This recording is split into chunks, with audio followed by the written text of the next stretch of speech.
Fórmula Tabasco presenta una edición especial de Mesa Redonda. Los temas que interesan a la sociedad tabasqueña con Gabriela Isa e Ileana Pineda. Comenzamos. ¿Qué tal, amigos? Bienvenidos. Hoy el programa es un programa especial. Hoy vamos a soñar. Tenemos talentos especialistas en diferentes temas porque vamos a hacer propuestas. De eso se tratan esta serie de programas que les vamos a ir presentando en Radio Fórmula y en Presente TV. Y el tema es soñar en un Tabasco próspero en 2044. ¿Y qué se tiene que hacer para que Tabasco sea próspero en 2044? Va a haber planteamientos de cómo está la situación actual, qué se tiene que hacer en un corto plazo, qué se tendría que estar haciendo para un mediano plazo y concluir en el largo plazo para que se pueda concretar un sueño de un Tabasco próspero. Estas mentes que hoy nos acompañan nos van a fluir con propuestas, con ideas, y los invitamos a que se sumen a este recorrido y que Tabasco vaya enfocándose en un cambio hacia la prosperidad. Gabriela Isa, ¿cómo estás? Compartiendo el sueño contigo y con nuestro auditorio y con nuestros invitados que también sueñan y sueñan mucho, como muchos tabasqueños, como muchos mexicanos, con un país próspero, con un estado próspero, lleno de oportunidades, el que le podamos legar pues a las futuras generaciones.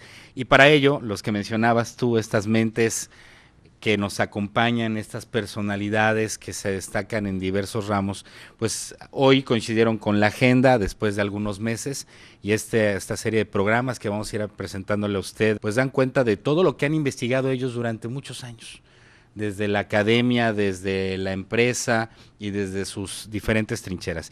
Y los vamos a presentar sin más preámbulo. Primero las damas. Nos da muchísimo gusto recibir a Isabel de los Ríos, que es socióloga, es profesora universitaria, analista social, amiga de Casa Entrañable. Bienvenida, Isabel. Gracias.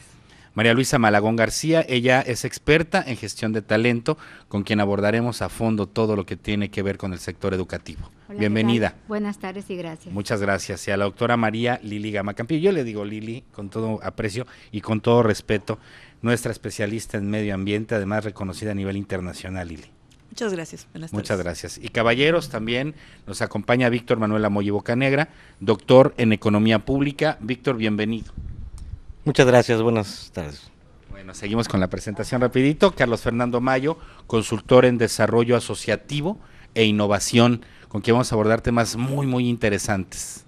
Gracias con todos. Por supuesto, también saludamos con muchísimo aprecio al doctor Elías Córdoba Sastre, especialista en temas de salud. Doctor. Gracias, buenas tardes. Gracias por compartir con nosotros. Ramsés Pech Razo, quien es especialista en temas de energía, hidrocarburos, energía eléctrica y todo pues lo que conlleva y es inherente a Tabasco en este tiempo y los años que están por venir. Bienvenido, Ramsés. Gracias.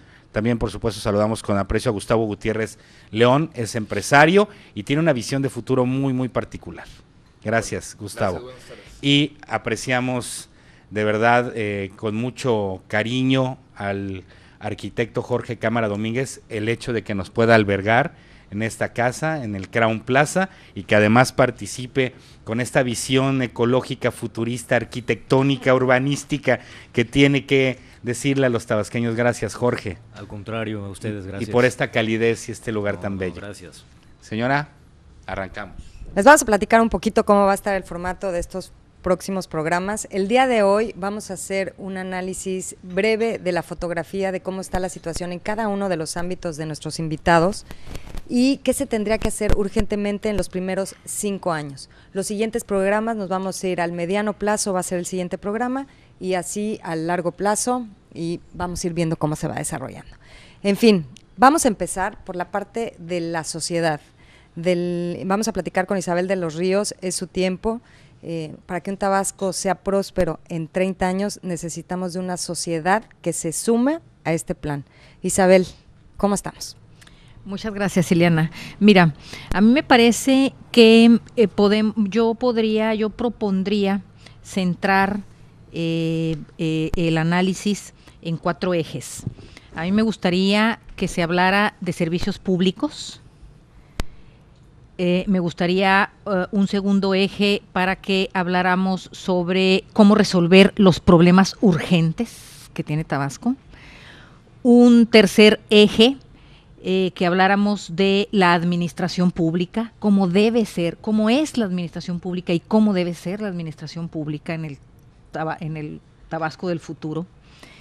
Y un cuarto eje, de qué manera podemos construir ciudadanía en Tabasco. Uh-huh. Entonces, me parece a mí que hablar de Tabasco futuro implica hacer alguna referencia a el Tabasco actual, ¿no? A ciertos datos muy concretos que nos ayudarían a definir esto que tú quieres, una fotografía mínima de cómo está Tabasco. Fíjate, desde el 2005 Tabasco ocupa la posición número 14 en el grado de rezago social, medido por el Coneval y por el INEGI. Y está entre las 10 entidades con mayor rezago en el país, sin lograr en 8 años, desde el 2005, remontar ningún escalón en este orden, a pesar de que Huimanguillo, Jonuta, Centla y Tacotalpa salieron de la categoría de municipios con alto grado de marginación, que establece igualmente el Coneval y la Unidad de Microrregiones del Gobierno Federal, se han colocado en el índice de marginación medio y bajo. Por otro lado, en el 2011, el informe de evaluación de la política social en México, del Coneval, que realiza una medición de la pobreza de 2008 a 2010, establece que en Tabasco aumentó la pobreza al pasar del 53.8 en 2008 al 57.2 en 2010, lo que significa que 1.283.700 tabasqueños viven en la pobreza. Este dato lo acaba de decir el año pasado el gobernador, lo acaba de reiterar, ¿no? Es decir, es un reto enorme. Es 1.283.000, es más de la mitad de la población de Tabasco.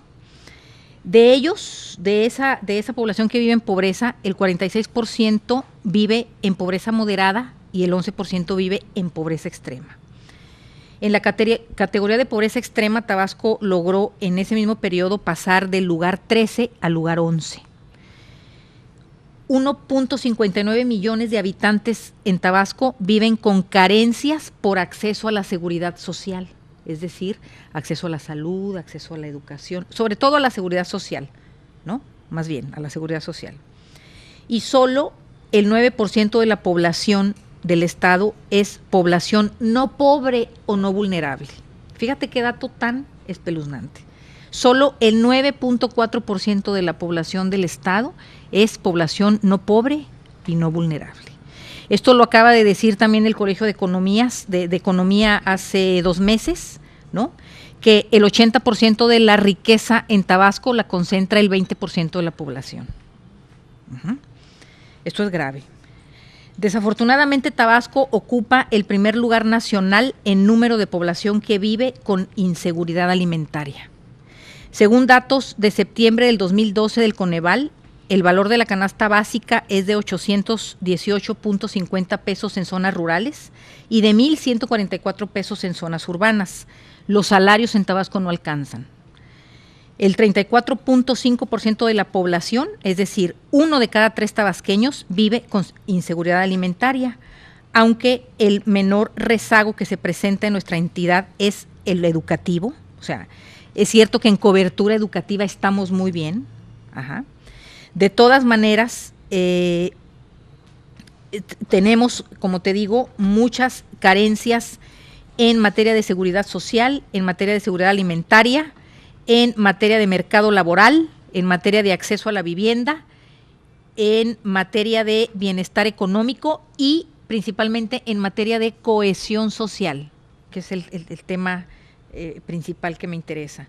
Es cierto que hemos logrado una cobertura sin precedentes en materia educativa y de salud, pero aún el 39% de la población de 15 años tiene educación básica incompleta. El 4.2% de los niños de 6 a 14 años no asisten a la escuela. El 30% de los jóvenes de 15 a 17 años no asisten a la escuela en Tabasco. El 25.21% de la población no es derechohabiente a servicios de salud. Y esto es un problema grave, Ileana, porque la gente vende una vaca, vende un tractor, vende lo que sea, lo poquito que haya tenido en su vida, cuando un familiar se enferma, porque no tienen derecho, no son derechohabientes a ningún servicio de salud, este porcentaje que te digo. El otro problema importante tenemos el asunto del embarazo adolescente, ¿no? El año pasado podemos establecer que se produjeron 12 madres solteras o madres adolescentes al día, diariamente, sí. Ajá. Entonces, datos como estos, datos como el acceso a los salarios, el porcentaje de la población que trabaja sin ninguna remuneración, que es un alto porcentaje, casi alcanzamos la media nacional, es un porcentaje muy alto. Ajá. Frente a esta realidad, ¿no? Que tiene que ver también, bueno, más bien, que es una serie de indicadores socioeconómicos que nos hablan de cómo es urgente establecer una política diferente en la administración de los recursos públicos. Deben ir dirigidos y concentrados primeramente a resolver los problemas urgentes. ¿Cuáles considero yo que son las acciones que se deben hacer en los próximos 5 años?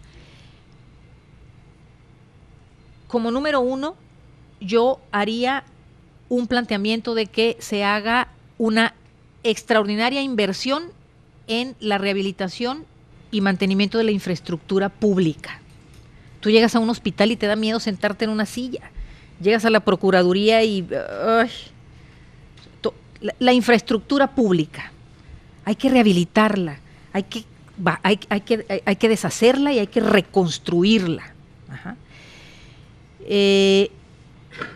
Establecer una rama especial de inversión de recursos para la productividad, los sectores productivos, generar nuevas economías, combatir el hambre, la inseguridad alimentaria, combatir, disminuir urgentemente el embarazo adolescente. Tenemos que rehabilitar con especial dedicación la infraestructura educativa. Ajá. Ya no construyamos más escuelas, vamos a arreglar las que hay. Y hablamos de infraestructura educativa. Vamos a escuchar ahora a María Luisa Malagón, quien es experta en gestión de talento. Sí, adelante. Muchas gracias, Gabriel. Y Isabel ha dado importantes datos, estadísticas, y particularmente considerando la educación, el tema de cobertura, efectivamente, digamos que podría estar satisfecha hasta un punto, pero no es tanto el tema de cobertura, sino es la calidad. Hablamos de la calidad educativa. Y el tema primordial en Tabasco y en México en particular, cuando hacemos análisis no solamente locales y nacionales, sino internacionales, como la prueba PISA, nos ponen en el punto de analizar que los maestros, aunque son la clave más importante de cualquier sistema educativo. Y en este sentido, al hacer el análisis de cómo están nuestros maestros y que acabamos de tener la reforma educativa y la importancia de la evaluación y saber cómo están nuestros profesores, quiénes son los que están al frente de nuestros alumnos. Hay 2 áreas en particular en las que tenemos que centrar en análisis, particularmente está el espacio en donde sí hay las escuelas, sí hay los espacios, sí hay los profesores, que habría que ver cómo están capacitados, pero también están las áreas donde no tienen acceso a un aula, a un profesor, donde las distancias para llegar a ese espacio de estudio pues son difíciles de llegar. Entonces al hablar ya de acciones propiamente, tendríamos que separar propiamente qué vamos a hacer con aquellas realidades urbanas y cuáles son las que vamos a hacer en campo. Los profesores como tema primordial, y se los comento particularmente por la experiencia de haber estado al frente de una universidad, puede ser, el sistema educativo puede ser el mejor. El sistema educativo quizás no puede ser no tan moderno, vamos a decir, pero si tenemos al mejor profesor, con la vocación, con las competencias que se requieren para estar frente del aula, estaremos teniendo una calidad académica distinta. Una experiencia muy particular al analizar casos internacionales, porque primero al analizar nuestro estado y ver las circunstancias, que yo creo que el recurrir a las estadísticas y decir que lo mal que estamos, lo acabamos de ver, pero al ver ejemplos claros de que sí se pueden realizar cambios y que estos requieren de por lo menos hacer un plan de 25 a 30 años, planteando primero a corto plazo acciones concretas, yo te diría que me dirigiría primero a tener una visión, primero, de Estado, donde todos los actores, profesores, directores, gobierno, empresa, universidades, nos sentemos y definamos qué es la educación, el camino para poder hacer realidad los cambios que necesitamos para un Tabasco, para un México. Obviamente de aquí se desprenden una serie tocan las diferentes áreas económicas que puede resultar al momento de que cada uno de estos elementos participan, perdón, ya se me cayó por acá.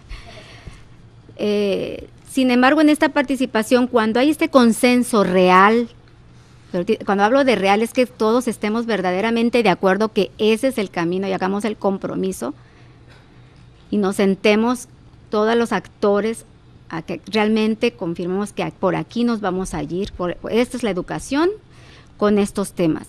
¿Qué actores tendrían que ver? Gobierno, empresa, universidades, profesores, directivos de escuelas. Una vez establecido este compromiso, empezaría también por revisar cómo estamos, quiénes son te comentaba al principio que los profesores son los elementos clave de cualquier sistema educativo.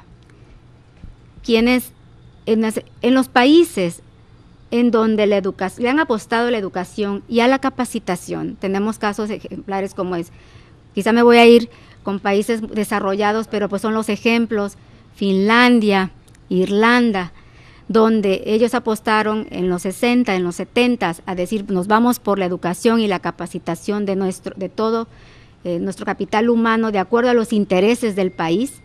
Entonces definieron se define todo un sistema educativo para profesores, revisar los contenidos de lo que están aprendiendo los profesores para estar frente al aula. ¿Qué tecnologías están utilizando? ¿Cómo la van a introducir? Porque luego de repente pensamos que con que el joven o el niño tenga una computadora o tenga acceso, ya significa que está educándose o que está aprendiendo.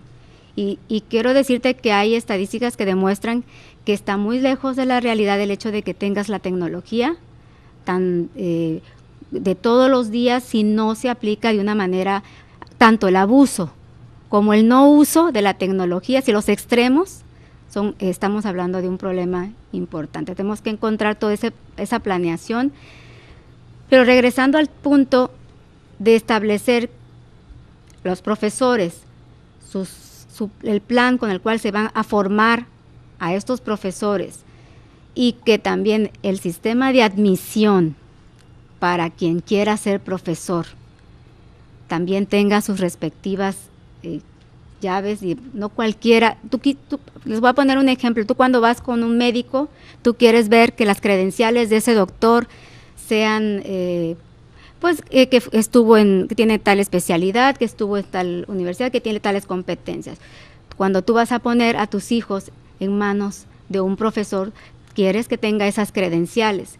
¿Cómo nos aseguramos? Asegurándonos que el que está al frente es quien tiene la vocación, tiene las competencias para realmente ser la persona adecuada que vaya llevando a nuestros jóvenes y a nuestros estudiantes a conformarse a ser jóvenes preparados. Y esto es desde la educación básica.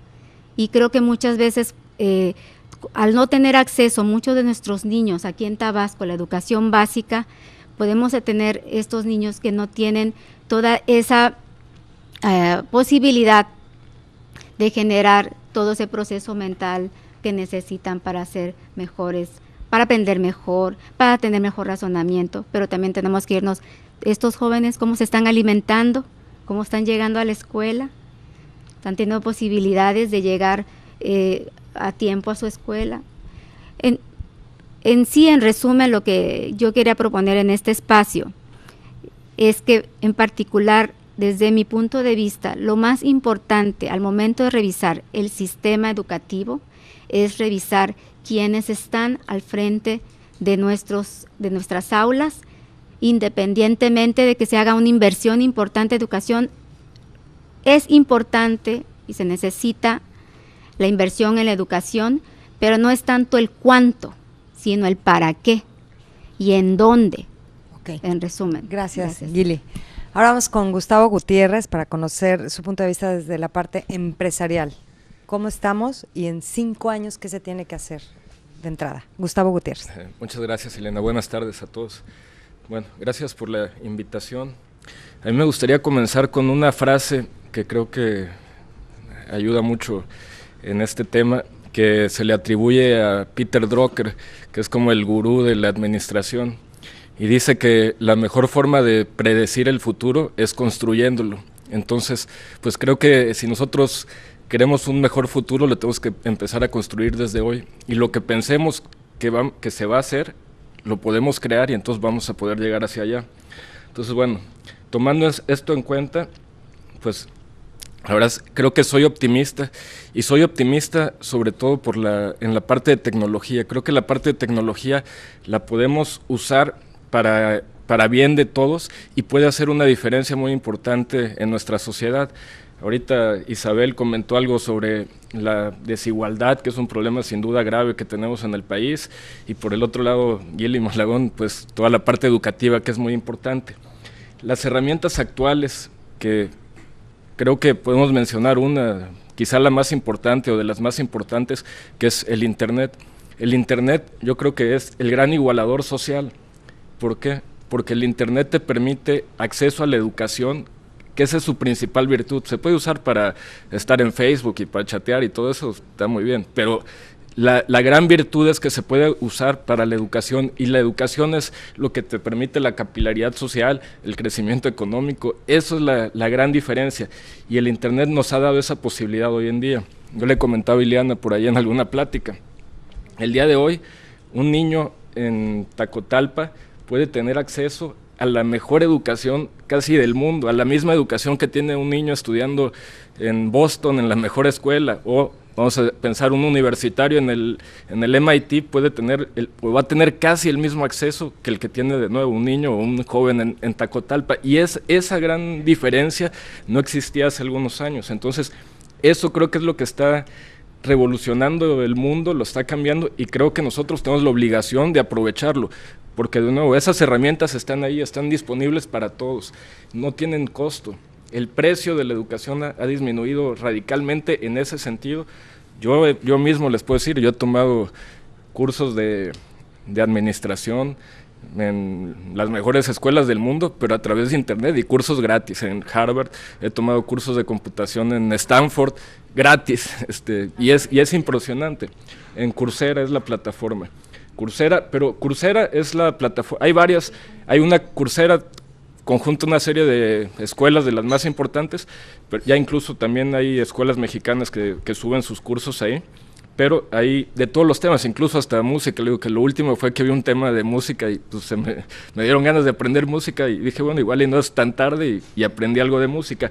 Y de nuevo, puedes entrar y ver el mejor profesor de física del mundo, del MIT, y estás teniendo acceso a ese curso que antes era imposible, y eso está cambiando radicalmente las cosas. Gili decía sobre el tema educativo, ¿cómo puede ajustarse eso? Las escuelas, Gili mencionaba la calidad es muy importante, y con estas nuevas herramientas el profesor se puede volver una especie de coach. Tú tienes el mejor curso hecho con producción, con los mejores maestros, con todo, y dentro del salón de clases lo que vas a tener es un coach que te ayuda a llevar el curso, a entender, a hacer las tareas, y eso está cambiando mucho. Hay otro que es muy importante, además de la parte universitaria, la parte para niveles secundaria y preparatorio, que se llama Khan Academy, que también ha revolucionado todo. Khan Academy, tú quieres aprender a hacer ecuaciones cuadráticas, o quieres trigonometría, lo que quieras, lo tienen ahí de una forma explicada muy, muy sencilla y con acceso para todos. Entonces, eso realmente está cambiando las cosas, y si nosotros no nos subimos en ese tren, entonces nos vamos a quedar rezagados, ¿no? Y aprovecharlo de nuevo, entonces, para bien. Dentro de eso también hay otro punto que es muy importante, que se llama, y yo creo que lo debería de conocerse más, se llama Open Source. Open Source son las tecnologías abiertas. ¿Qué significa eso? Bueno, aquí tengo al lado un arquitecto famoso, importante. Tecnologías abiertas significa que tú ves los planos, por ejemplo, de un programa. Yo tengo un programa como Windows, o ya antes era cerrado, yo usaba el programa, pero yo no sé cómo funciona el programa. Ahora con las tecnologías open source o tecnologías abiertas, me dan el programa, pero me dan los planos, el código. Yo puedo leer el código y entonces ese código lo puedo mejorar. Ya puedo usar programas gratis. Las computadoras, ahorita todos los servidores, los más importantes en el mundo, o la mayor parte de los servidores, todas las páginas que accesamos en internet, la mayoría de los servidores están en Linux. Linux es código abierto, sus teléfonos Android es código abierto, son Linux. Ese código cualquiera puede agarrar, bajar el código, cambiarlo, modificarlo y hacer un programa nuevo y ponerle su propio nombre si quiere, y esa es una gran diferencia. Eso también nos permite igualar las condiciones de competencia para todos, y es otro tema. A lo mejor también, aquí que está el doctor, la referencia del código abierto puede ser parecido a las patentes. Cuando vencen las patentes y se liberan los productos genéricos, hemos visto que baja el precio, a lo mejor de un producto de marca que antes valía 1,000 pesos y ahora el genérico vale 50. Entonces, son unas diferencias brutales. En la información es así, y todo eso ya lo tenemos. Entonces, hoy en día, para los países en desarrollo es una gran ventaja poder acceder a eso, que antes era imposible y solo era para los países desarrollados. Entonces, bueno, tomando en cuenta eso, yo digo que, por ejemplo, los verdaderos superhéroes del siglo XX, en realidad ahora son, yo diría, Tim Berners-Lee, que es el de los creadores del Internet, se le atribuye parte de la creación del Internet. Hay otro que se llama por ahí Richard Stallman, por ejemplo, que es de los promotores del open source y que de liberar el código y liberar la información. Y el otro podría ser a lo mejor, no sé, Linus Torvalds, que es un finlandés que fue el que inventó Linux, el sistema operativo, que es un derivado de Unix, ¿no? Y lo liberó a todo el mundo. Y el otro tema que tiene es la colaboración. En todos estos temas colaboran. El programa no lo hace una persona, sino muchas mentes trabajando al mismo tiempo, gracias a la comunicación, al internet, colaboran en el mismo proyecto, y eso hace que los proyectos se vuelvan mucho más grandes y mucho más poderosos. Les voy a dar un ejemplo por ahí. No sé si algunos de ustedes recuerdan la enciclopedia Encarta, por ejemplo. Bueno, Encarta. Bueno, ¿quién creen que iba a ser? Había dos tecnologías. Encarta, que es la enciclopedia que hizo Microsoft, contrató a los mejores profesionales del mundo, doctores en cada especialidad, los más preparados del mundo en todo. Y ahí hubo otra que empezó a hacerse una enciclopedia, por decirlo así, pero con puros aficionados que colaboraban sin cobrar, sin recursos, era una empresa gratis, y esa es Wikipedia. La diferencia entre Wikipedia y Encarta es que Wikipedia es abierta, pero si tú ves, obviamente Encarta, ahora sí, Encarta tronó, ya desapareció, quedan las que se hicieron, pero como empresa tronó. En cambio, Wikipedia es la principal referencia del mundo y además la más certera, y la calidad de Wikipedia es altísima. ¿Y por qué? Porque ahí los que colaboran son gente experta y apasionada por los temas. Si yo soy experto, no sé, en aves, entonces yo me meto y pongo cosas sobre aves y investigo, y lo hago por gusto y porque quiero, y eso hace la diferencia en la calidad de todo esto. Entonces, de algún modo, lo que creo es que nos debemos de montar en todo este tema de la tecnología y la educación, porque precisamente está cambiando muchísimo la forma de trabajar. Yéndonos a la parte empresarial, las empresas cada vez van a estar más enfocadas en conocimiento y los trabajadores van a ser trabajadores del conocimiento. Ahorita, si ustedes ven, ya hay impresoras 3D, el trabajo manual cada vez va a ser menos y la verdad va a ser peor pagado porque cada vez se va a sustituir más por equipos y por máquinas, pero ahí tenemos la oportunidad y la necesidad de cambiarnos y de subirnos al tren del conocimiento y al tren de ese trabajo, porque eso va a hacer la diferencia. De nuevo, imagínense una impresora 3D, ya las manufacturas baratas ya no tendrían sentido. Yo imprimo aquí, tengo los planos que los consigo open source, los bajo. Tengo una impresora 3D y puedo imprimir una taza, por ejemplo, puedo imprimir un vaso y ya las manufacturas van a cambiar. Lo que va a contar más es el conocimiento. Entonces, de nuevo, tenemos que prepararnos como Estado y como sociedad para ese tema del conocimiento. Y además están todas las herramientas ahí, están gratis, la mayoría, están disponibles, solo es cuestión de que queramos y de que le echemos las ganas para hacerlo, ¿no? Gracias, Gustavo. Carlos Fernando Mayo, en tu carácter de consultor de desarrollo asociativo e innovación. Si tengo la creencia de que puedo lograrlo, seguramente podré lograrlo, incluso si al principio pudiese no haber tenido la capacidad de lograr, de hacerlo.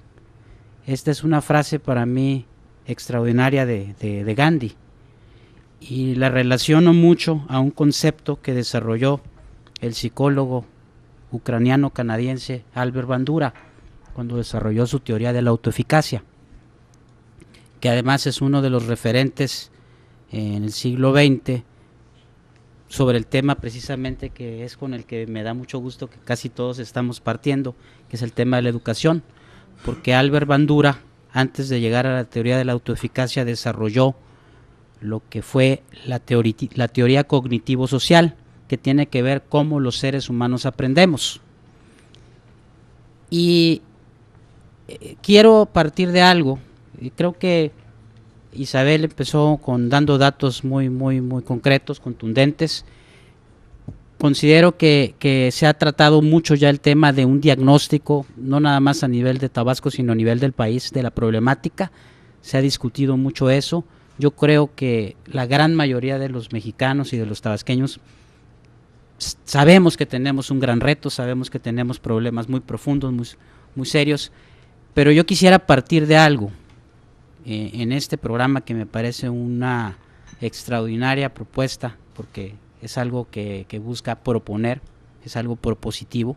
Yo quisiera partir de algo que es mandar una señal en donde nuestro principal reto como sociedad tabasqueña es la creencia. Tenemos una crisis de creencia.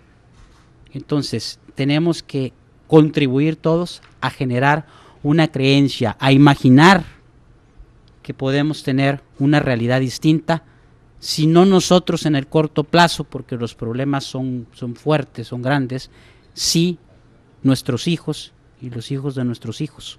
Y por qué no nosotros quizá ya cuando estemos de salida, ¿no?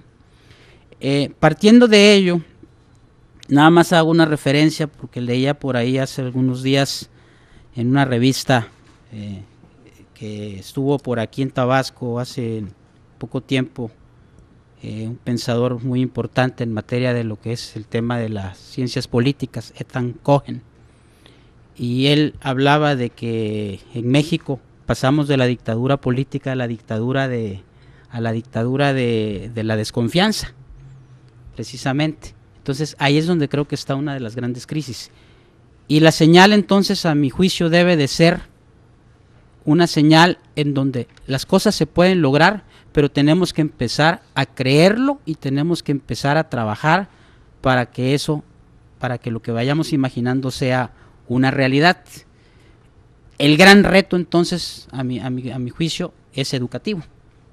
El gran reto que tiene este país es educativo, y no pasa nada más por el tema del sistema educativo, aunque es una muy buena noticia que haya habido una reforma educativa recientemente de profundo calado, quizá, lo cual todavía va a seguirse debatiendo y no dudo que vaya a haber todavía un proceso de ajustes, pero esa reforma educativa de alguna manera ya da una base para que empiece a suceder en lo que es el sistema educativo mexicano un cambio. No es un cambio de corto plazo.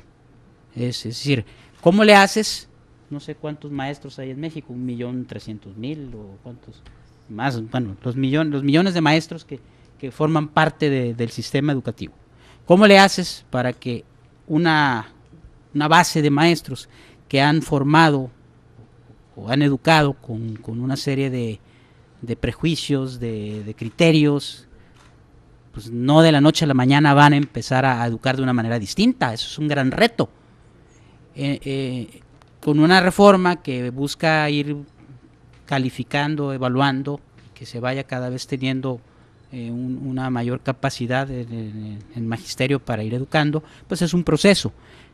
Sin embargo, nosotros como sociedad, todos, y los que tenemos un mayor nivel de preparación, que tuvimos mayores oportunidades, tenemos una gran responsabilidad. Primero desde nuestra casa y obviamente en aquello en donde podamos de una manera u otra contribuir a transmitir lo que significa la educación. Y hay una cuestión que es para mí fundamental en este país y en este estado, que tiene que ver con las señales que mandamos. Y la señal más importante que debemos de mandar nosotros en nuestra casa, en los que hoy, en mi caso, hoy estoy haciendo mis pininos por primera vez en mi vida profesional en el sector público. He estado muchos años en el sector privado, particularmente en la industria, y en los últimos años en el tema de consultoría, pero los que tengamos en cualquier ámbito de nuestra vida, los que están en la academia, educan, los comunicadores y los empresarios y todos, el mensaje y la actitud que debemos de tener es la de que busquemos tener un Tabasco y un México de meritocracia, que los mejores estén ahí donde tienen que estar, en cualquier ámbito de la vida social, económica, política, académica, porque ese ha sido uno de los grandes dramas de México, que los mejores no están donde tienen que estar, y es parte de una cultura, esa cultura del favor, esa cultura del compadrazgo, del amigo, de la relación para que algo suceda, cuando no necesariamente para eso que sucede es que llegue la mejor persona a donde tenga que llegar.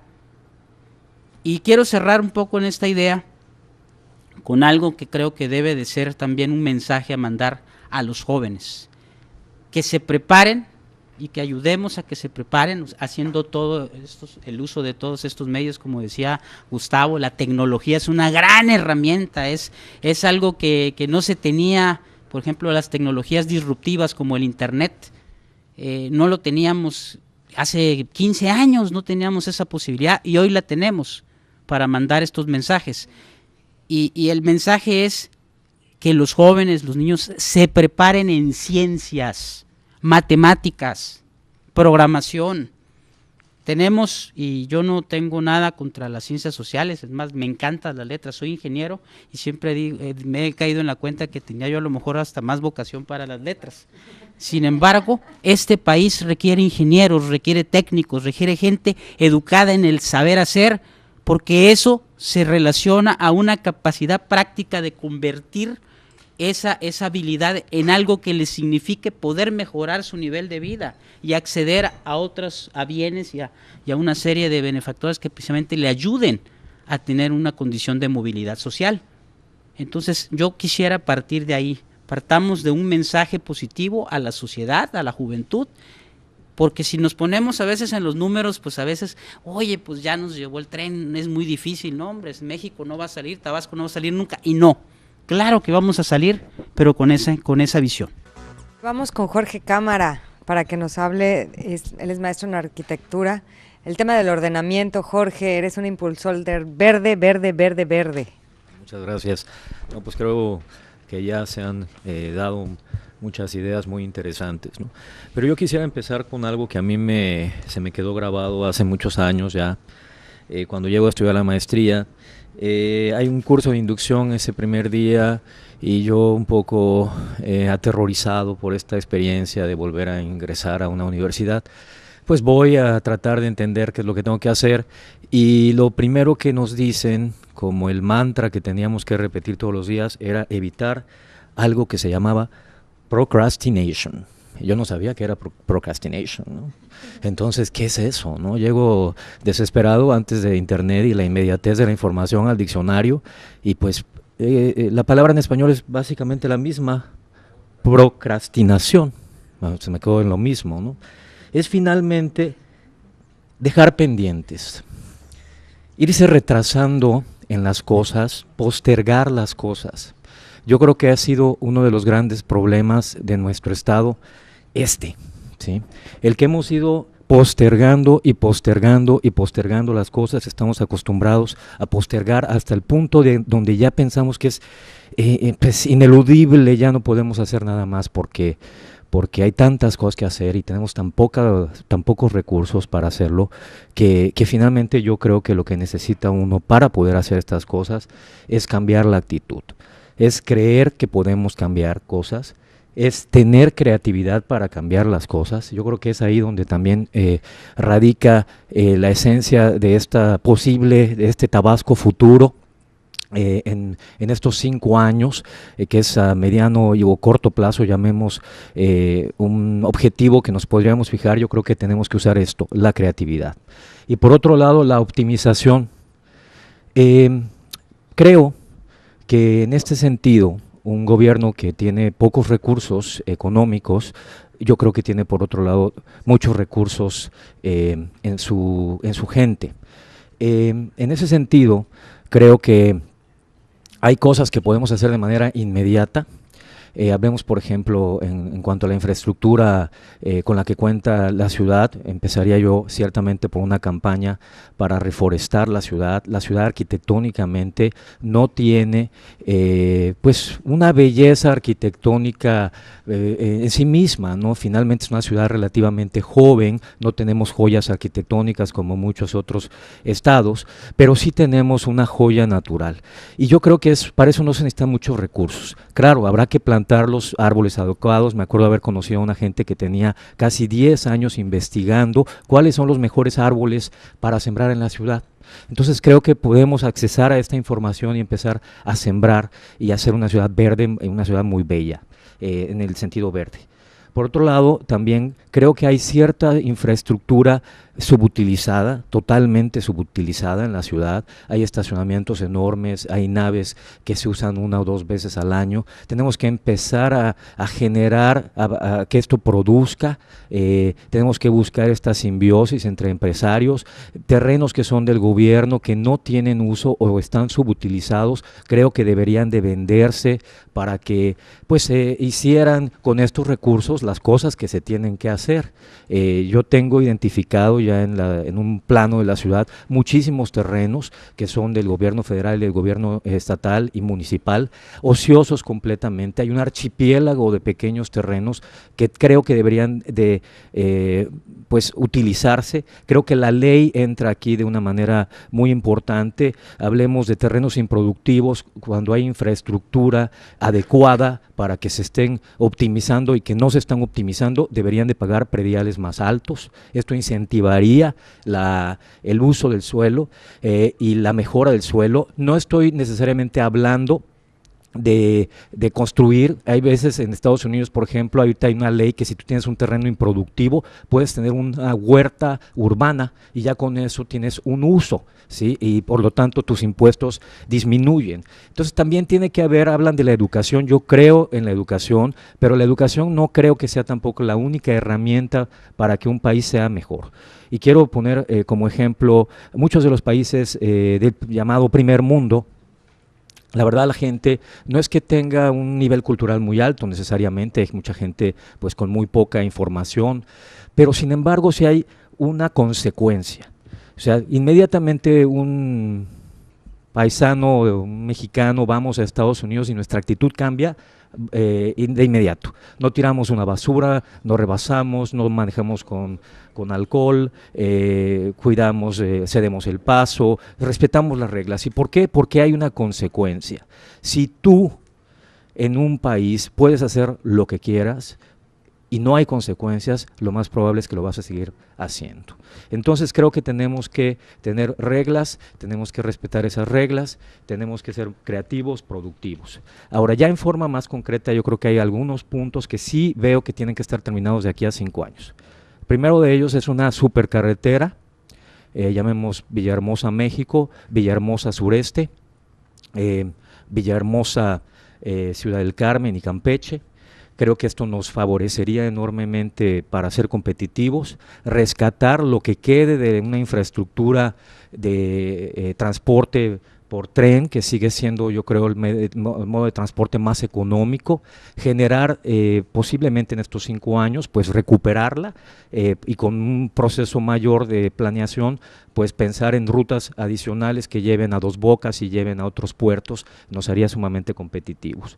También creo que es muy importante a nivel urbano, esto es algo que ya ha tenido cierto avance, pienso, es el transporte público como algo fundamental, es la tendencia urbana más usual y desarrollada, en vez de seguir haciendo carreteras y calles, segundos pisos, que pues también es otra tendencia, ¿verdad? Es más bien mejorar el transporte público, hacer trenes ligeros, preferentemente utilizar energía eléctrica como medio de sustento y de energía para estos transportes, eficientar y hacer más difícil también y más caro, y a lo mejor mucha gente no va a estar de acuerdo conmigo, el usar un vehículo.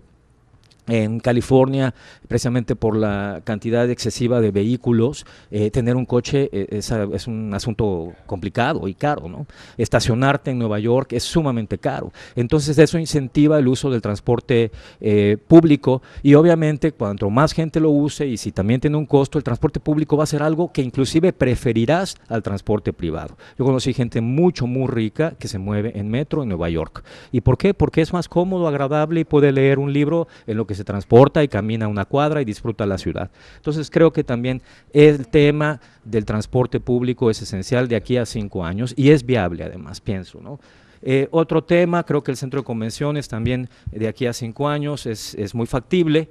Por supuesto, también espero que se tome en cuenta que exista una reserva muy importante cercana al lugar que se elija, pues para que permita lo que no sucedió ahora, que es la expansión y la adaptación a las diferentes posibilidades de cambio y de uso que pudieran generarse en el tiempo, ¿no? También creo que de gran importancia, y es ahí donde hablo también de la creatividad, que lo que tenemos el día de hoy, hablemos del Museo La Venta, por ejemplo, un producto turístico de gran importancia, si no el más importante a nivel turístico en el estado. Yo creo que no hay un turista que venga a Tabasco que no tenga en su itinerario una visita a este museo, pues que se limpie, por ejemplo.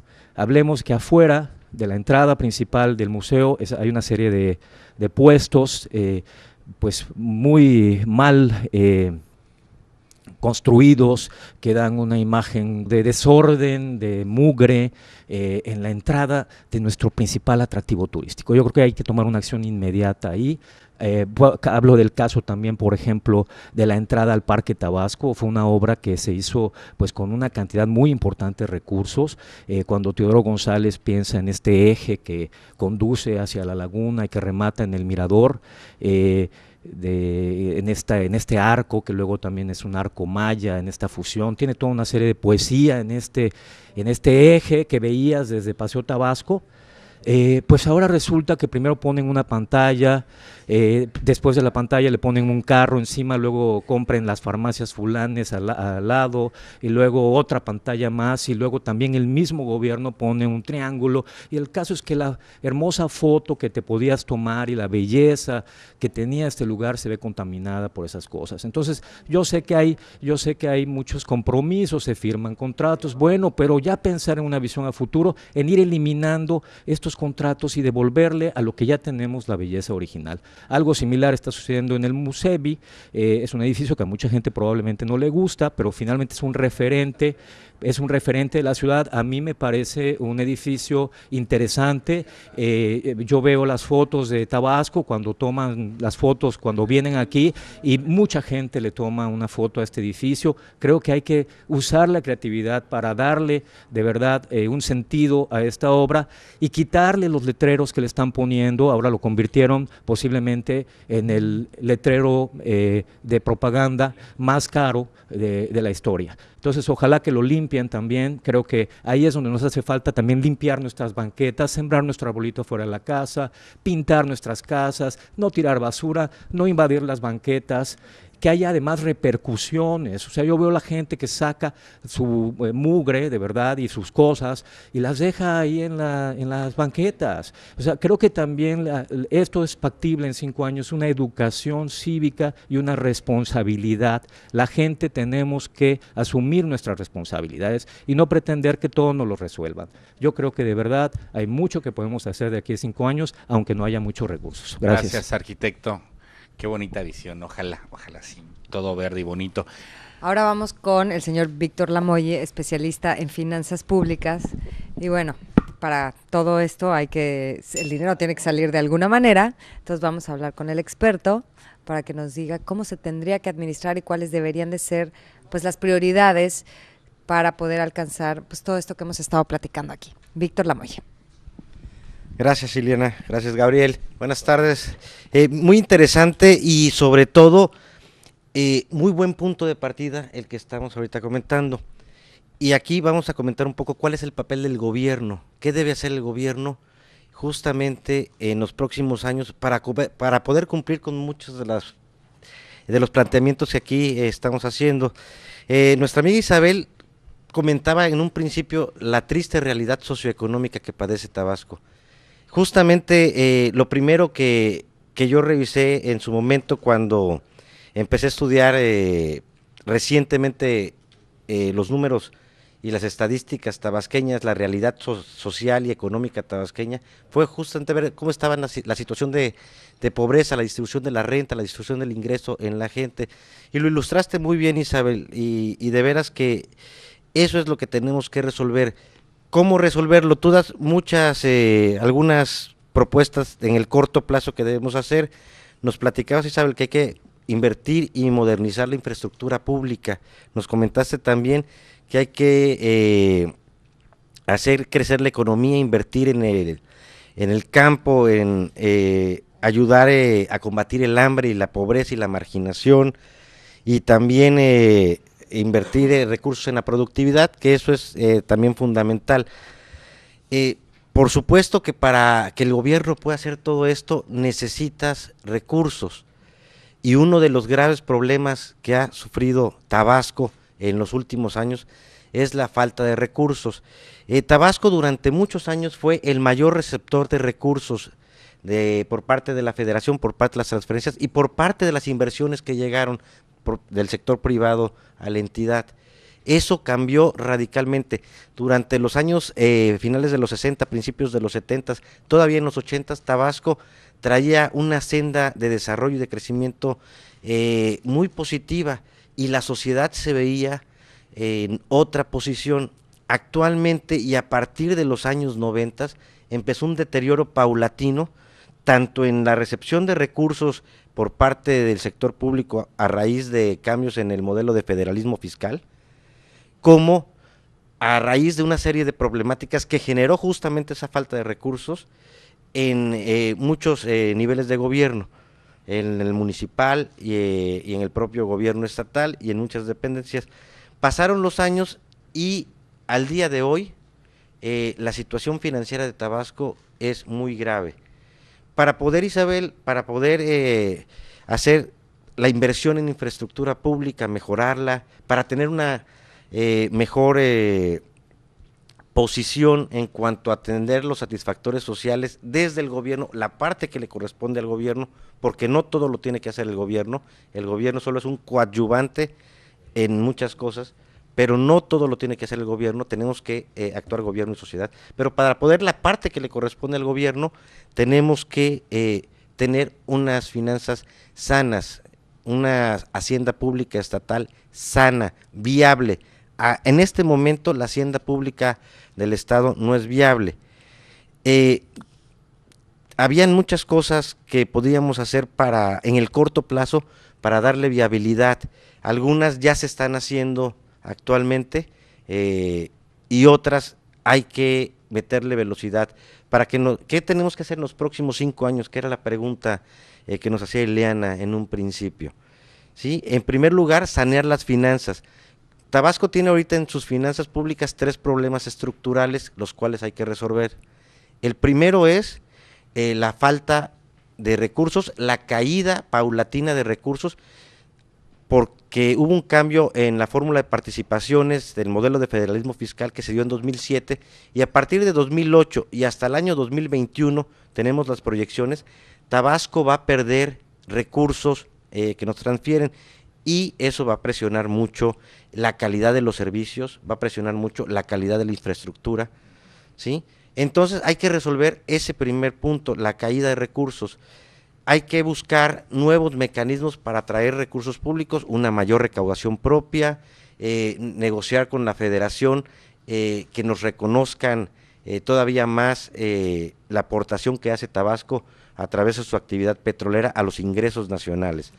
Otro problema estructural que tiene Tabasco y que también pone en riesgo la viabilidad futura del Estado es el problema en el sistema público de pensiones. El sistema público de pensiones es la gran bomba que le queda a Tabasco por resolver. Si no resolvemos esto en el muy corto plazo, estoy hablando del próximo año 2015, en el 2015 o hacia el 2016 más tardar, hacia el 2018 Tabasco va a quebrar, las finanzas públicas del Estado van a quebrar. Entonces hay que hacer una reforma al sistema de pensiones. Eso le va a dar viabilidad a las finanzas públicas, que a su vez le va a dar viabilidad al resto de las políticas públicas. El tercer punto que hay que resolver también en el corto plazo, en los primeros 5 años, y que es el tercer problema estructural que tiene Tabasco, es el tamaño de su burocracia. Somos un gobierno obeso, Tabasco tiene el gobierno más obeso per cápita del país. Hay que resolverlo. ¿Cómo? En primer lugar, conteniendo el crecimiento de esa burocracia. Y hablo de la burocracia en los municipios, hablo de la burocracia del Estado, hablo de la burocracia de los otros poderes, hablo de la burocracia total, todo lo que tenga que ver con sector público, porque aquí no solo es el gobierno ejecutivo, ni el nivel de gobierno estatal, son los otros niveles de gobierno y también los otros poderes, entes autónomos, ¿sí? Entonces, la burocracia de Tabasco es lo que no ha permitido que Tabasco pueda, que los gobiernos del Estado, los gobiernos municipales puedan destinar más recursos a mejorar los servicios y a mejorar la infraestructura pública. ¿Sí? Esos son los 3 problemas estructurales, pero hay todavía otros problemas en los cuales tenemos que ser más eficientes. Por ejemplo, en la manera en cómo gastamos el gasto público, el recurso público. ¿Sí? Tenemos que dirigirlo mejor, gastar más en la parte sustantiva y menos en la parte operativa. Aquí lo que quiero decir es básicamente que tenemos que dejar de gastar más en el funcionario y gastar más en la sociedad.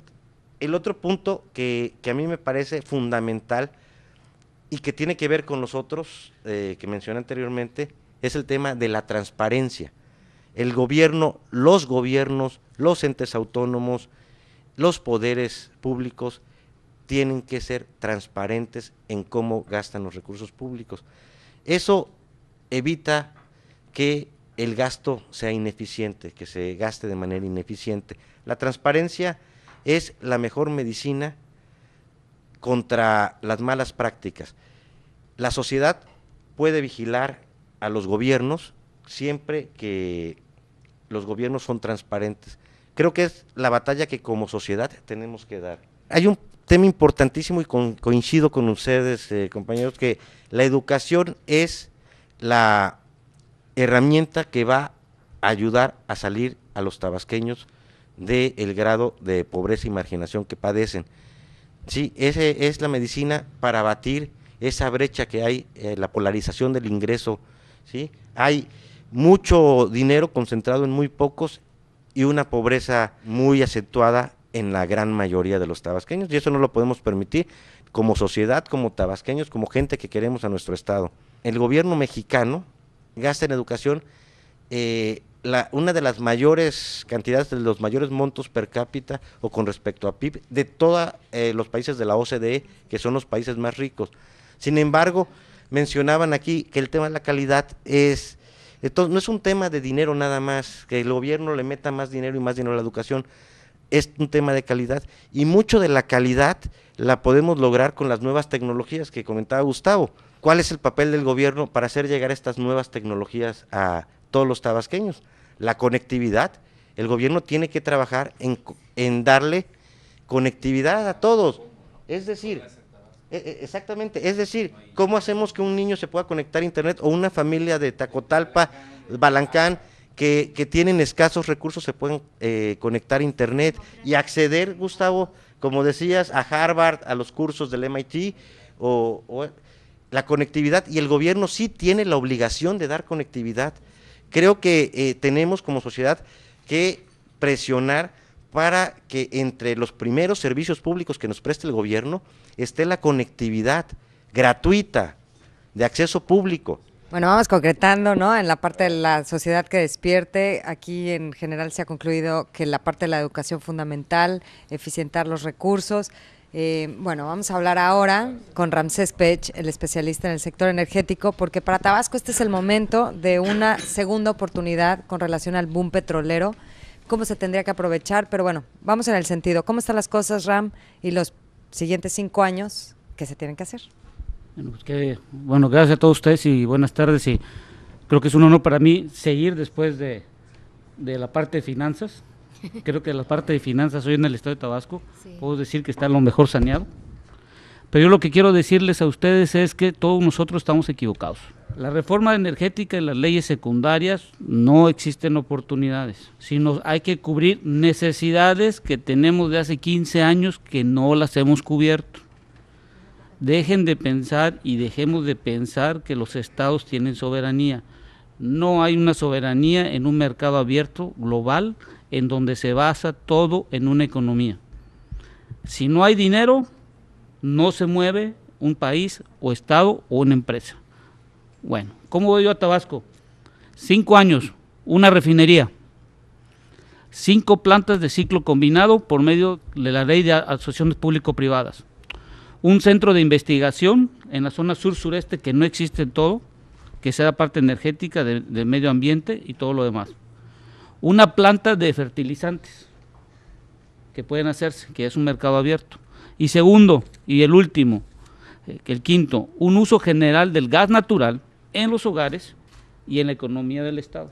Dando estos 5 puntos, ¿qué tiene que hacer Tabasco en esta parte? Y una cosa que me llama mucho la atención, y la parte de finanzas es importante en el estado. Yo no estoy de acuerdo en cómo nos están bajando los recursos la federación. Número 1, ¿por qué la federación nos da solo 33 mil millones de pesos y la parte centralizada 37 mil millones 2015? ¿Por qué? ¿Por qué le dan más a la parte centralizada y menos al estado? No puede ser posible eso. Sabemos que nos dijeron, que anunció el señor gobernador, que son casi 40 mil millones, pero lo que está en el presupuesto legal, sí, 43 mil millones, pero lo que está puesto en la página de la Cámara de Diputados nomás dice 31 mil, 33 mil, y todo viene de los hidrocarburos. Pero yo no estoy de acuerdo, ¿por qué nos da menos dinero? A ver, somos el segundo estado que produce más, por lo tanto, está llegando más gente, requiere servicios. ¿Quién va a pagar esos servicios? Pues tiene que ser parte de la burocracia, pero una burocracia que sea bien administrada, como bien lo dijo Víctor. Entonces, el problema radica simplemente en que todo lo estamos concentrando, que el gobierno tiene que hacerlo todo. No es cierto. El gobierno solo es el que nos debe de ayudar la gestión de lo que requerimos hacer.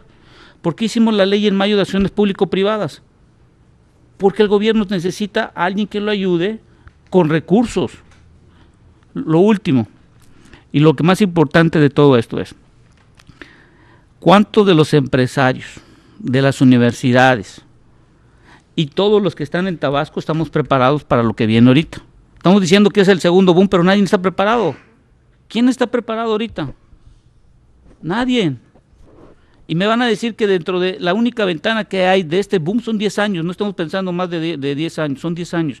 ¿Por qué? Para que a partir del 2026 hay un cambio del uso de la materia para la generación de electricidad y de energía a partir del 2026. Y nosotros no estamos viendo nada de eso en Tabasco, por eso estoy gestionando lo del gas natural. Hay que hacer una refinería aquí en el estado, y sí se puede hacer. La nueva ley de la reforma energética permite que se puedan hacer asociaciones público-privadas. Y la empresa productiva del estado no tiene que ser solo Pemex, puede ser una empresa productiva del estado de Tabasco. No necesitamos estar esperando que Pemex haga lo que nos estamos haciendo, no. Pemex tiene sus cosas, sus asignaciones, pero nosotros tenemos los entes y las mentes que en menos de 5 años tenemos que hacerlo. ¿Vale? La otra cosa que apunté 3 cosas importantes que estamos hablando y que me parecen interesantes. Pobreza, educación y recursos financieros. No vamos a resolver la pobreza si no hay recursos financieros. No vamos a resolver la educación si no hay recursos financieros. Y no van a haber recursos financieros si no peleamos los recursos financieros. Pero el problema que tenemos es que nos estamos peleando, las gentes que nos representan, y disculpen, yo no me gusta entrar en política, no estamos peleando los recursos, como por ejemplo la Cámara de Diputados local, tendría que hacer propuestas hacia la Cámara, y los que están representándonos en el Estado Federal, los diputados federales del Estado de Tabasco y senadores, pelear entre todos los recursos que nos los bajen. Unámonos ahorita, porque si no nos unimos nos van a sacar las cosas. Porque Campeche, Oaxaca, Chiapas y todos los demás están incrementando sus recursos. Muchos de nosotros pensamos que los recursos vienen por la divina gracia del presupuesto que nos asignan. No es cierto. Hay un debate de 1 año y ahorita ya empezaron para el próximo del 2016. Pero el problema es lo que tenemos que hacer, que la gente que nos representa, que nos escucha a nosotros que queremos hacerles propuestas, que nos ayuden. El gobierno está concentrado en administrar los bienes que desgraciadamente desde hace 2 años vemos que no ha habido un fruto de todo lo que debe haber pasado en Tabasco de hace 20 años. ¿Qué sucedió? Arreglamos las finanzas ya en 2 años, yo lo estuve revisando. Las finanzas ya están bien, pero es lo que les digo, que el Estado es una empresa. ¿Cómo vas a tener una empresa productiva si no arreglas las finanzas? Tienes que arreglar las finanzas. Ya están. Pero ahora el problema es que no hay ideas. Pero no hay ideas. El problema es que no hay ideas del cómo. El problema es que todos hablamos mucho, pero no hay una idea aterrizada.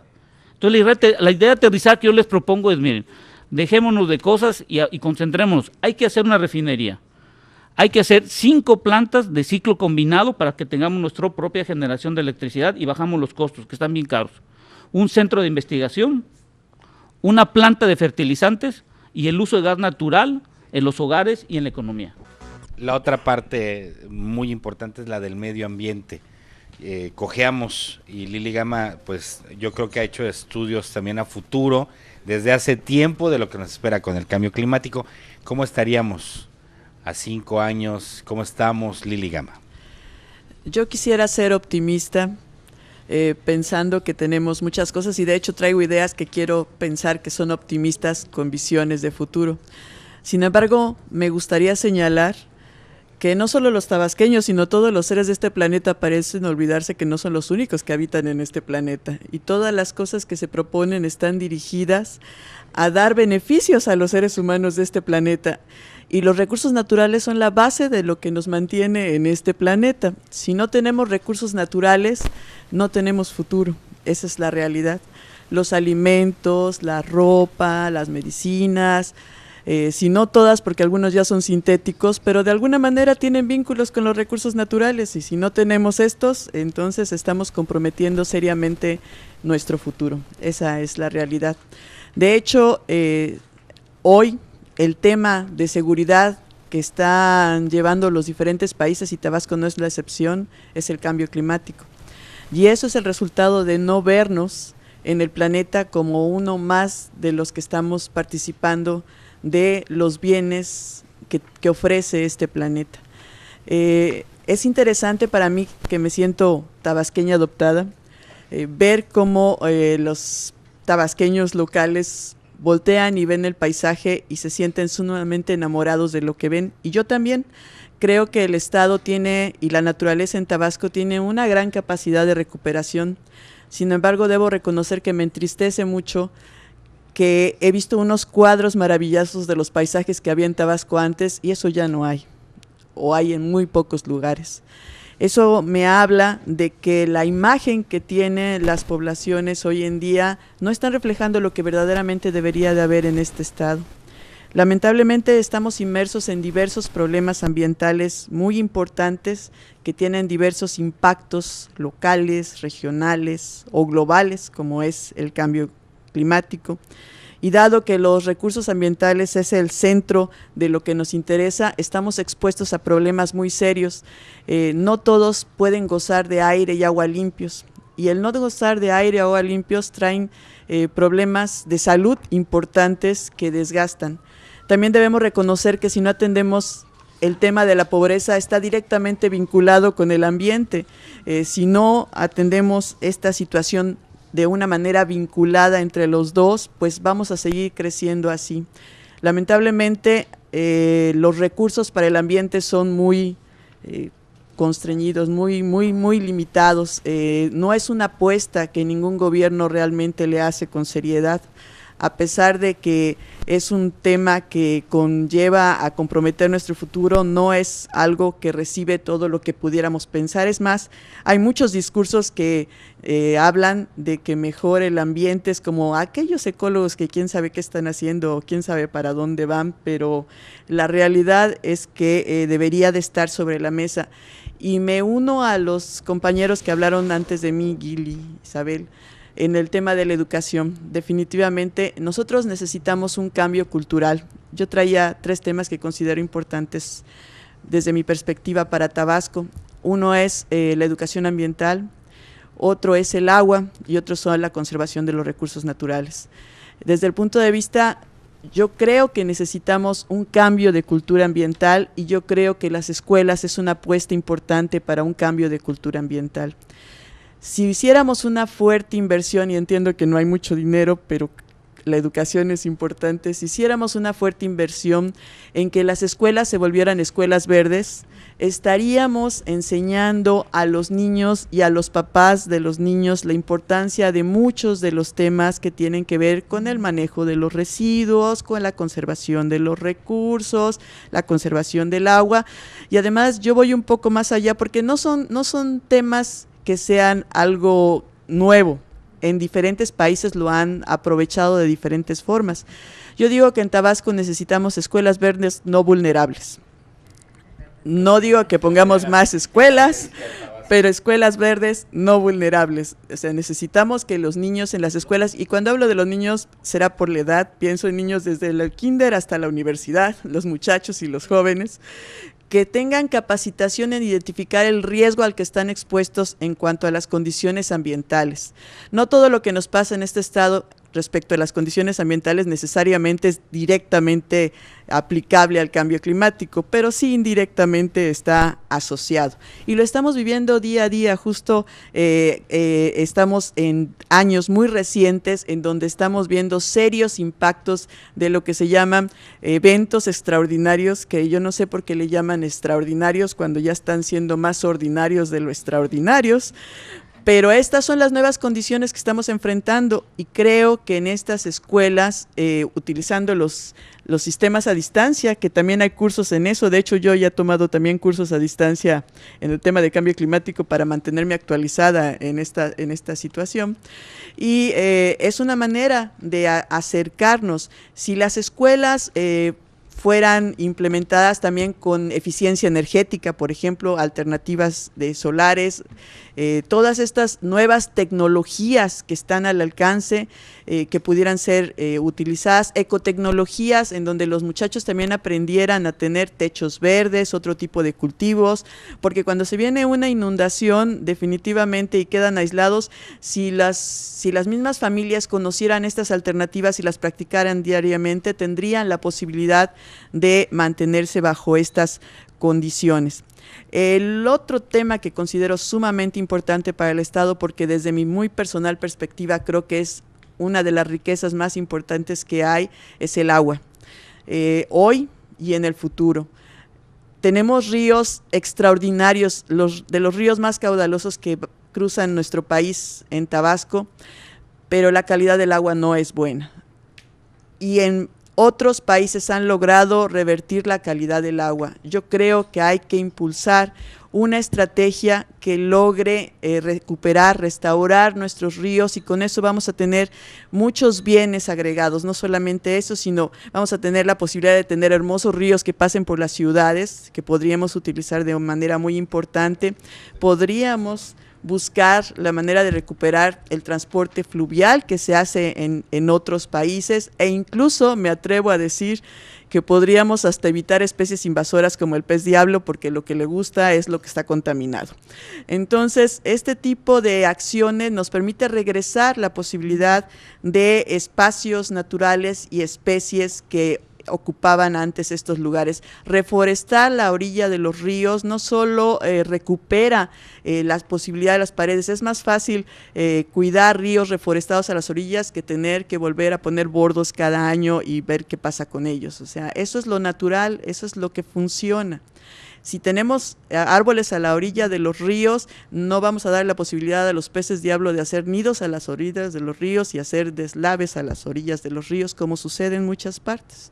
Así es que creo que hay que hacerle una fuerte apuesta a esto. Y el último tema, y nada más voy a dejarlo sobre la mesa, porque sé que es un tema coyuntural, es la conservación de los recursos naturales, o sea, recuperar estrategias y declarar zonas protegidas, las zonas particularmente las más vulnerables del Estado. Creo que no vale la pena apostarle a otro tipo de actividades en estas zonas que de por sí son vulnerables, y lo más sano sería promover estrategias de áreas naturales protegidas para que nos den un espacio para nuestros recursos y no tengamos población vulnerable asentada en esos lugares o infraestructura vulnerable. Gracias. Pero primero la salud, ¿no? Ok, doctor Elías Córdoba Sastre. Ya como frase y eslogan. ¿Cómo estamos y cómo nos vemos? Buenas tardes. Bueno, en materia de salud, hay una frase que uno aprende durante su formación y que cualquier médico la tiene muy sonada, que es: los ojos no ven lo que la mente no sabe, perdón. Y bueno, es una frase muy sonada y muy repetida en medicina, y viene a colación para hablar un poco de la problemática que hay en materia de salud. No podemos dejar a un lado lo que ya se tiene y hay que reconocer las ventajas que tenemos. Y una de las ventajas que tenemos actualmente es que en estos 2 años ya tenemos lo que es un plan nacional de salud y tenemos un plan sectorial de salud. Esto nos permite visualizar cómo estamos ahorita y evaluar esos objetivos, esas estrategias y esas líneas de acción que ya están implementadas y que en teoría se deberían de estar aterrizando y que en teoría se deberían de estar midiendo. Pero aquí viene uno de los grandes problemas en materia de salud que se tienen y que se vienen arrastrando, que es precisamente la administración, y vuelvo a caer en uno de los comentarios que se ha estado repitiendo, que es la educación. Administración y educación son 2 de los puntos álgidos en materia de salud y que impactan en mucho de del día a día y de la práctica que se viene dando. Si se tienen ya formados administradores en salud que no se están ejerciendo o que no están funcionando o que no se les está otorgando esa función, si ya se tiene una misión, si ya se tiene una visión, si ya se tienen líneas de acción, lo único que tendríamos que hacer es estar evaluando constantemente lo que se está haciendo y desarrollando. Desde hace mucho se vienen hablando o se viene evaluando lo que son los objetivos o planes de hipertensión, de obesidad, de cardiopatías, se tienen que evaluar los índices de cáncer, de mortalidad infantil, de mortalidad materna, mortalidad neonatal. Y si nosotros evaluamos lo que se ha hecho del 2000 a la fecha en estos 3 sexenios y en lo que va de este sexenio, prácticamente estamos igual, lo cual quiere decir que no estamos desarrollando las líneas y objetivos que se nos están marcando. Porque si nosotros estuviéramos ejecutando bien estas líneas de acción, de alguna manera ya podríamos haber disminuido un poco lo que es la mortalidad infantil, la mortalidad materna, la mortalidad neonatal, los índices de suicidio, la mortalidad que es por accidentes, 5 o 10 de las principales causas de mortalidad a nivel mundial, y que en México y en Tabasco lo tenemos en los primeros 5 lugares. Entonces hay una problemática en cuanto a la administración y hay una problemática en cuanto a la educación, y en la educación a lo que me refiero es que hay un desconocimiento. Si bien se ejercen y se delimitan estas líneas de acción y estos objetivos a desarrollar, estos tardan en bajar. Lo saben los puestos directivos, lo saben los secretarios, lo saben, pero no se bajan a la población en general y no se bajan a quienes están en el día a día y en la práctica.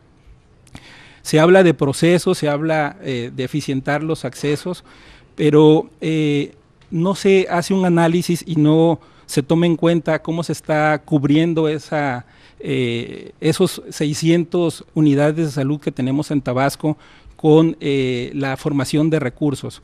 Y la formación de recursos viene siendo otro de los problemas que tenemos en Tabasco. Tenemos 5 escuelas de medicina que están formando más de 100 egresados por año, y resulta que Tabasco en la última evaluación que tenemos del ENARP, que es el Examen Nacional de Aspirantes a Residencias Médicas, que todo aquel que egresa de una carrera de medicina tiene que presentar año con año, de las 95 escuelas de medicina que hay a nivel nacional, 5 de ellas no son evaluadas porque estadísticamente están tan mal que no se toman en cuenta para la evaluación. Bueno, Tabasco está en el lugar número 90, o sea, somos el último lugar competitivamente hablando de formación de recursos humanos en salud, en lo que es el médico, pues, que está egresando. Año con año se presenta este examen y con base en los que egresan de las escuelas y que ingresan a hacer una especialidad, se clasifica o se califica a una institución. Bueno, estamos en últimos lugares y eso es grave porque el nivel de la calidad de la atención o de la competitividad que tiene el médico en Tabasco pues es muy deficiente y es muy pobre. Entonces, ese es un grave problema en educación que impacta de alguna manera en cuestión administrativa, porque no hay el médico carece de esa autoformación o de esa ambición porque está mal formado, competitivamente hablando. Hablamos en administración y en educación en salud de algo que se llaman las buenas prácticas y de algo que se llama medicina basada en evidencia. Y parte de la medicina basada en evidencia es precisamente implementar esas estrategias y esas guías que nos permiten el actuar o el mejor actuar en la práctica. Si ya sabemos que hay una guía de atención a pacientes con hipertensión, si sabemos que hay una guía de manejo de la obesidad, del manejo de la embarazada, etcétera, y estas guías no se implementan en los hospitales o no se les enseñan a los que están enfrentando al usuario que llega a cada unidad de salud, entonces el servicio que se le está otorgando, que en teoría debería de ser de calidad y que lo que estamos buscando en esa misión y esa visión del sistema de salud es elevar la calidad, pues simple y sencillamente es deficiente. Y si le sumamos que ese recurso en salud formado salió formado deficiente o con deficiencias, porque lo estamos diciendo o ejemplificando con los resultados del Examen Nacional de Aspirantes a Residencias Médicas, entonces esa calidad o ese brindar de salud que estamos ejerciendo pues es totalmente deficiente y esto obviamente va a impactar en la población.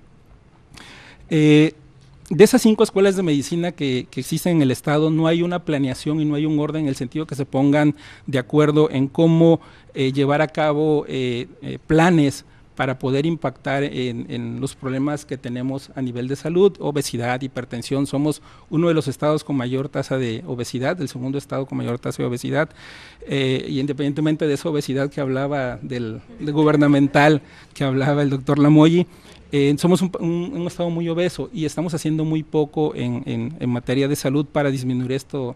Y bueno, aquí también entra, éramos el primero, entra a colación lo que comentaba inicialmente Ileana acerca de poder interrelacionar con otros sectores los problemas que tenemos, porque hablar de obesidad es un manejo multidisciplinario, no se puede manejar solamente por la parte de salud, tiene mucho que ver la parte de educación en las escuelas, tiene que ver mucho la iniciativa privada, tiene que ver muchos otros sectores, telecomunicaciones, etcétera, porque de otra manera no se va a poder disminuir.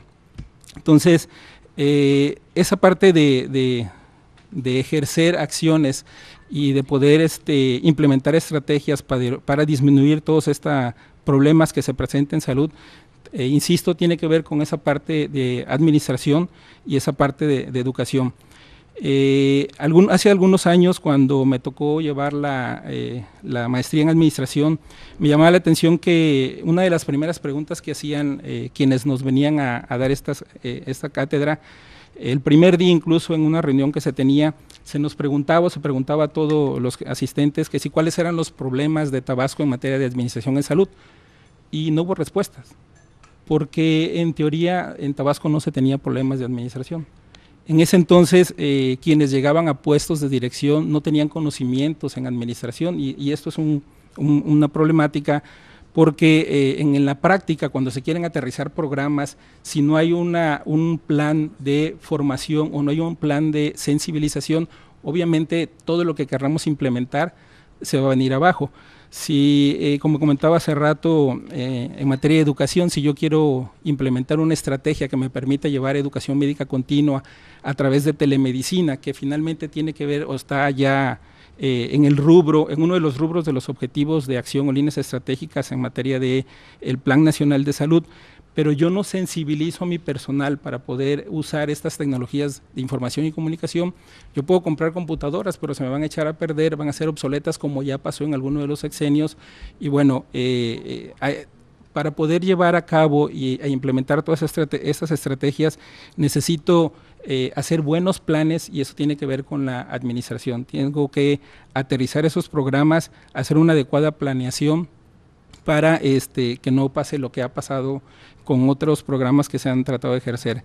En esta materia de educación, y haciendo hincapié en lo que comentaban sobre las tecnologías de información y comunicación, actualmente es muy fácil llevar telemedicina, o es muy fácil capacitar a los recursos en salud, de aquí de Villahermosa hasta Tenosique, que es una distancia considerable, a través de programas como el que tiene implementado el Instituto Nacional de Salud Pública, que a través de un sistema que es el sistema Webex, que permite videoconferencias y que permite hacer estrategias o delimitar estrategias en materia de educación médica continua. Bueno, esto podríamos incluso de alguna manera capacitar a personal que está en lugares remotos o en lugares lejanos sin que tengan que venir al centro, o sin que tenga que hacer ese viaje para poder para que pueda capacitarse. Entonces hay muchas cosas que se pueden hacer y que tienen que ver, insisto, con esto de administración, con estos programas de administración y con el problema en materia de educación. Pues muchísimas gracias. Hasta aquí la primera entrega de este Tabasco en un futuro que estamos llevando para ustedes. El siguiente programa vamos a seguir con lo que se tendría que hacer en el mediano plazo para ir concretando y dando solución a toda esta problemática que hemos escuchado de parte de nuestros especialistas. Gracias a ustedes por habernos acompañado. Gabriela Isa. Continúe en Radio Fórmula. Fórmula Tabasco presentó una edición especial de Mesa Redonda. Los temas que interesan a la sociedad tabasqueña, analizados por los especialistas más destacados. Gracias por su preferencia.